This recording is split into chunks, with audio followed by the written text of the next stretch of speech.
think your focus was about professional growth in teaching reading skills. Anything you want to add to that? Still alive? I guess in modeling. Okay, specifically? Specifically modeling and teaching reading skills, I guess. Okay, so I think we have about the first 7-ish minutes.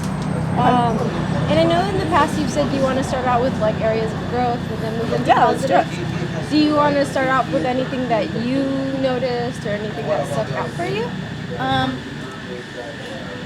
Yeah, go ahead. Take a minute.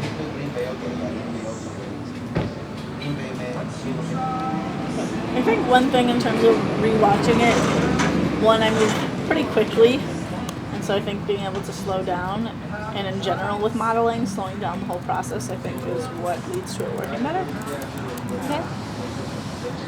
Two, I've noticed that when I don't use the doc cam super often, I usually just use the computer, so when I was using the doc cam, I would get distracted by making sure it works sometimes, and I wasn't paying as much attention to the student interactions in those like transition moments, and so making sure I'm clear about doc cam and watching the transitions of students, so I don't lose some of them, especially with the way it's set up in my room. I think that my back is to some students, so thinking about how I can set that up better so my front is to everyone, I think will help me a lot. So that's one thing I noticed.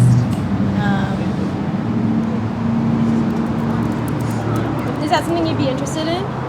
Like, just checking out like where can we move things? I think in the past, like, D'Souza brought that up to my attention and I didn't realize it, right? But like being able to actually face them and call them, I think that's a good idea. And mostly I just would like a better table to like put everything on, because I just have that like rolly cart, and I looked for one at the beginning of the year and I didn't find one. We have extra table. Okay. Anything else? And so I did give them time to do it themselves at the end, but I felt like time was a little bit limited, and so kind of recognizing that like a really strong think aloud and like then student think aloud could take a full lesson, not half a lesson, and I planned it for half a lesson. Is there a reason that you chose to plan it for half a lesson? They're starting an essay too, and so I wanted to do like a mini lesson on some of the essay techniques, so I kind of put them together. So yeah, those are some things I think in growth I could pay attention to. I also think I briefly looked over it and thought about what I was going to do for the Think Aloud before, like what specific things I would bring out. But I think it could be powerful to do the Think Aloud myself multiple times and write it down before I actually teach it, just to make sure I know exactly what I want them to get out of it. Okay. So you're kind of like thinking about what are the most important key things to highlight?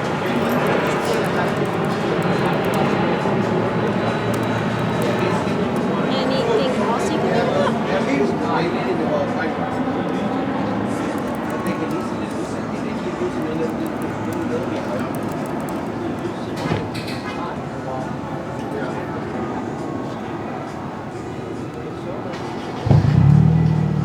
I think that's good. Yeah, for now. So, if you look, I think I have like two major questions. One was looking at that interaction that you had with Deshaun. I think it takes place around like 5:55 down till like the end of my notes. And so I was just wondering, and I don't like have an answer to this question, right? But just like wondering about your thought process about just engaging with one student. Like I was, just because I was thinking about like the positives that come out of that, but I'm also thinking about like the other opportunities. So I'm just wondering about your thoughts That was on my that. last one before we moved on, was thinking about in terms of how many student voices are shared in the whole class share out. So at the Reader's Apprenticeship training, we worked on the skill of like eliciting student thinking and how to like have lines of questioning for like one student in order to like elicit more thoughts from them. And I've been trying that, and I think what it leads to is like, one, they're like kind of in the hot seat for a moment of like I'm thinking beyond, like the why, etc. It also could, I think, be powerful to be like, okay, so Deshawn noticed this. Can someone else tell me why? And like making sure we're all eliciting together, I think would be another strategy. I also think it could just like vary between the two throughout a lesson. But yeah, I think I'm constantly thinking about how many student voices are represented, how to elicit more student voice in the classroom. Specifically for this, I was trying the strategy of eliciting student thinking on one or two students. But yeah, I think there's the pros and cons to that. We start probably get and talk.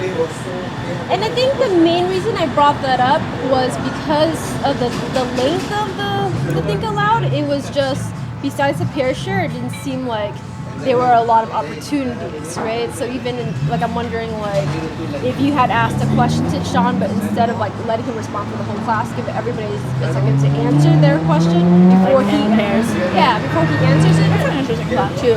Just like, why did I do that? Share with your partner, and then come back to Deshawn or come back to Or somebody whoever, else. yeah. I don't know. Like I'm trying to, because I think that's always really hard. Like introducing a skill, giving it enough time, but also thinking about like what are the needs of the kids in the room for that. Yeah. And I think thinking about how to keep everyone engaged during it, because that was, and like, I specifically noticed him because I know he's struggling to stay engaged, but I could see in the whole video, Terrence in the back was not engaged for a lot of it. So thinking about what would keep him engaged, and for the students that lose focus, what is that like? So yeah. So that was my second question. I think there were like only 2 instances of it, and I think one was around the end of Terrence and then 2:15. Deshawn and Malik at the end. Yeah, and then like 4:30, just like some of the students are yawning, right? I don't know if it's like first block. I don't know what block this is, right? So third block, okay. And then I'm just wondering about, just because the younger you are, the shorter your attention span is. Like I think that's like a biological thing, right? So it's like how if you know that you're going to do a long time, that it's just necessary for the lesson. How can you give them more opportunities to like? Yeah. So that was what I was thinking about, because so I specifically let my Think Aloud be like 1 to 2 minutes and just focus on that time being short, and then the sharing out with a few students ended up being the longer chunk, instead of the longer chunk being them breaking down meaning with a partner, which is what I wanted.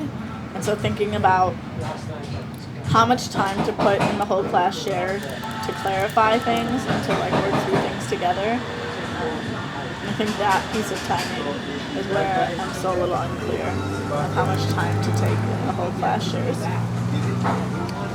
So are you talking about that piece with Deshawn where you're calling on them? Yeah, I think there's 3 students I called on, and each one was probably about 1 to 2 minutes each, right? Maybe 1, but it feels longer. And so that's a good chunk of time. And thinking about how much time do we want to spend in whole class share, or how to like make sure that time is engaging for everyone. I'm thinking of something that's going on in the classes that I've been working on right now. I'm just thinking about like, even if you did the exact same thing, but maybe if you started it with like a check for understanding, and so it's like I have to kind of gauge where I am, and then now all these, like now the lens of how I'm seeing these interactions might change. I don't know, like I'm trying to, because I think that is really hard. Like how do you get the depth of answer that you want, the strategy that you're using, but at the same time involve as many people as possible? Because that's what I noticed most about like the strategies that I was learning at this training over the last few weeks, is like they all take a long time. And so thinking about the balance between how much time to spend in like a metacognitive state and thinking about why we think the way we do, versus how much time to spend getting to what's the strategy I actually want them to get out of here. And like, I think in the past it would be like, okay, like 1 or 2 quick answers, and here's what I need you to get out of this, and me clarifying that. And I see like benefits in flipping it and having it really be not like a neutral response from me, like what do you gain from it, what are you getting from it, what do you think that's about. But with that, it does take more time. I think that's every time that we try to get the students to do the thinking, it's always going to take more time. And so I think that's something like, it's just a hard adjustment because we're so set on pacing. Yeah. That's something I feel like you just have to kind of feel out because you could go like too much into doing that or not enough, but I feel like it's a delicate balance. And like that's a question I have in terms of modeling like a think aloud in general is like now that we've done it a few times, it's like when is it necessary to actually model again, and when is it's like not necessary because we've done it a few times and they know what it is. So I guess it would be like possibly if I'm specifically trying to get a new skill from the reading for them that I haven't done yet, and I model that. So yeah, I think the question with modeling and thinking aloud is like how often do we actually do that versus how often do we like recognize that they know what they're doing at this point. I don't have like a direct answer for that. I do think that there is like opportunity for new skill. I think you could definitely do it as a reteach. And then I also think if you are going to move on to higher level skills, it might be, or like higher level reading, right? That might be a place. More difficult text. Yeah, where the text is more challenging in form or vocabulary or something like that. Yeah. That might be a place where you come back to a familiar strategy. Because once they're like used to that strategy, then you want to give them like a different text. So I've heard like if you're using a really difficult skill, you want to use easy text, you know, and that kind of thing. So thinking about like the mix of those things. Yeah. Yeah. I think like when we move into like research type writing for like the health unit, Yeah. thinking about what specifically I want them to look for and the source and the citations and vocabulary being possibly more difficult. Yeah, something to think about. Okay, let's talk about positives. Okay. There were a lot. I think one thing I was excited about is trying to like me not giving a ton of directions, and so I've been trying that in the classroom. Something like the directions are at the top. You have 1 minute to read it over and clarify with your partner. And so I think like me talk time on directions was limited, and I liked that. I think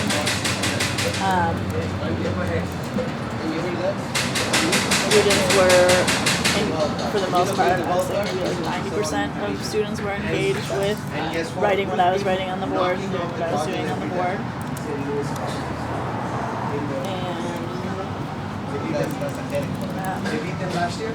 And it seems like they do have a grasp of understanding like why we use reading skills. Like the students that were called on in the small group combos I heard them referring to the reading list and the reading skills we've been talking about in class. And at the end of class, which I don't remember if this was in the clip or not, students did like have predictions that align with this leader's story about like, oh, it sounds like he might be sick, and he might be bad or something, and like without me telling them, like could have been like one sentence. Zach Sobiak is a teenager battling cancer, instead of having them refer to a text that he wrote. So yeah, I thought that was kind of, it was interesting to see them pull out the information without me telling them. Do you feel like then overall you feel like your lesson was successful, that it's objective? Yeah, I think in terms of growth, the thinking about was I able to know every student was engaged in that level? You know, I can walk around the room and kind of get a feel, but I think in terms of check for understandings and making sure they're at the level, I can't remember what I did for the exit that day, but maybe checking over the exit more to think about where people are engaged. And that's something I'm constantly thinking about of formative assessments and thinking about checks for understanding.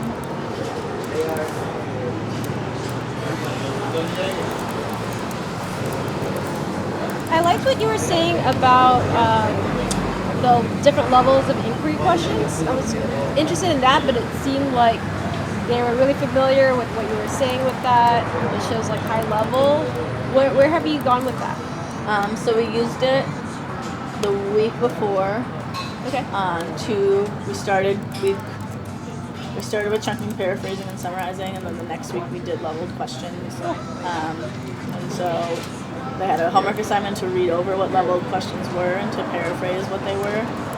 And then we came back in class and wrote examples on the board. Students came up and wrote examples on the board of leveled questions. And then as they're annotating the previous week, they read 2 articles and they annotated with leveled questions and had to label the level of the question they were asking. It seems like what you were saying with like the skills and then using them interchangeably, it seemed like they were understanding that, especially when students were being called on, talking about questioning, pulling out specific questions that you had annotated for. So it looked like that was definitely happening. And then I think it was clear where you were going, like your thought process. I don't think it was too rushed. I think you gave them a lot of time to write. I think part of it is like, as you write, you get a better sense of how long it takes for them to write too. Yeah. Because I feel like if you have it already prepared, it's hard to gauge how long will it take them. That's true. So I really liked how when you looked at a question, you were like, I don't know, right? Like that whole sense of, I think it shows you're modeling that you're vulnerable, that like, I don't know what the right answer is either when I'm reading this. I'm like where you are, where I'm wondering, like this is what I think, and we'll see what happens, but I don't know, and that's okay, right? Yeah. So I think that, especially if you're worried about readers feeling that sense of just a lack of confidence, I think you showing that, like, who knows, this could be right, this could be wrong, and I think that makes them think a lot really powerful. It's really hard to type in and remember what I'm saying. I can type what you're saying. I'm fine. I'll just come back to adding that in. But yeah, and I do think that it was successful. Like, I mean, we had that whole debate, like, questioning about how long you should go with somebody. Yeah. But I do think that I know part of it was just a little bit harder to hear it was just not as audible, but when Deshaun was talking about you started with like the who's you, and then he goes into this whole there's no one to care about me anymore, or like that kind of thing. I felt like it goes back to like more of the greater themes of the poem, which I think was helpful.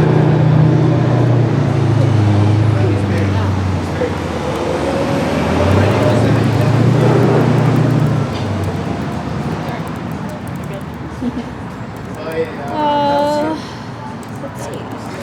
Anything else you want to talk about in terms of just the video, the lesson? We can talk about next steps as well. Yeah, right. It's a main street. You cannot block. You got to block one lane. Another thought I was thinking about is like how much time I give students to preview a topic or a text before we dive in. And the benefits in having some time to activate prior knowledge and preview a text and giving a good amount of time, just like 5 minutes to that. That was something I was wondering too. Would that have helped your energy level? Yeah, I'm not sure. Well, I mean, part of it is coming back to the idea that if it was a whole lesson, maybe we'd have more time for that. Yeah. Just because I'm thinking, if I'm reading it and I feel really confused, it will be so much more powerful when you do the think aloud and you make it clear for me. Then I feel like I'm much more engaged, because it's like you're unlocking these things where it's like, oh, this is a skill, I can do this, it's not as scary. Yeah. Yeah, that's just like a thought that I would have.